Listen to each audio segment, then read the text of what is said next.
So I thought I would just make this video just because we're on the kind of the closing weeks of the class, and um, for some of you, it will be important that you don't drop the ball at this point. But for others of you, this can be a way to finish strong as you've performed for the rest of the class. So as you're looking on the screen here, you can follow this along pretty well in Canvas. I've tried to keep this organized. 7 and 8, I combined chapters 11 and 12, which basically deals with fiscal policy and federal government actions. I've combined them both for weeks 7 and 8. I don't think it'll take 2 weeks to do. Rather, you're just coming off of this exam, and so we're halfway through week 7 already.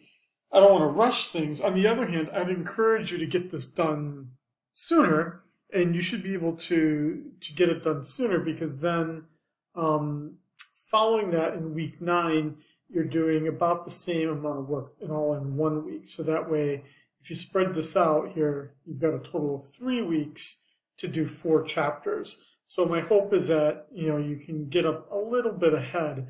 Some people find that this week 9 is a bit more difficult. The monetary policy is a bit more difficult.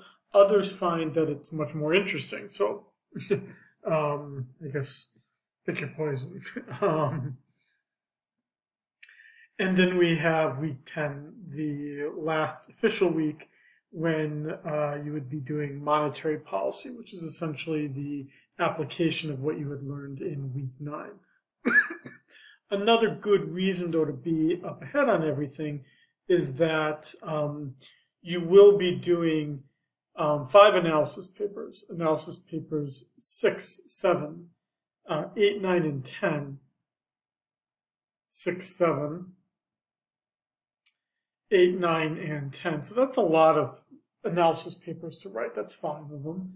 Plus, if that wasn't enough writing for you, besides the exam, you will also be working on the analysis project in these remaining 3-4 weeks. So you could be looking at this and being like, oh my God, an analysis project? I can't believe he's making us do this too. But I've given you enough resources here to make a good start of it. So what do we have here? I included first a paper from a student from last semester. So I very badly scribbled out the name, and you can kind of see what was written here, so that you have an idea of like how something like this was organized.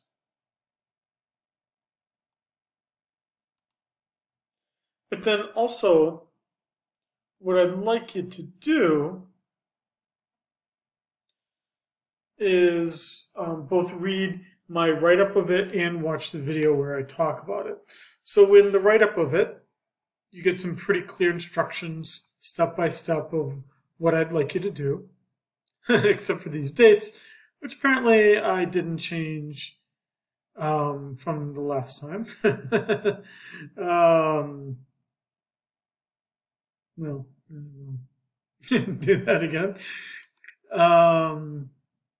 Sorry.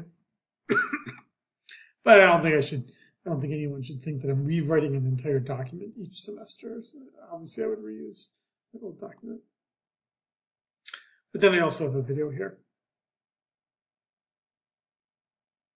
where I probably also discussed the fact that I have a bad date here, but that I also you get a discussion of how to do this project.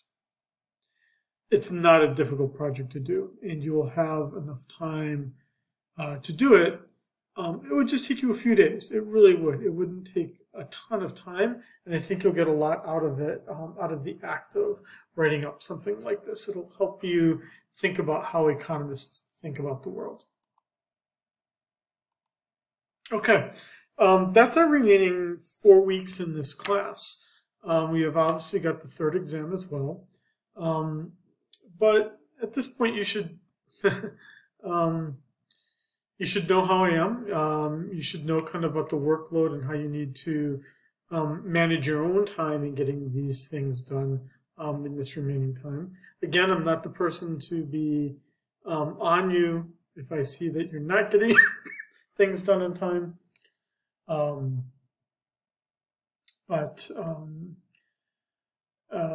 The only thing I need to do here, I have as a to-do, is I do have 2 lectures that I need to make for everybody.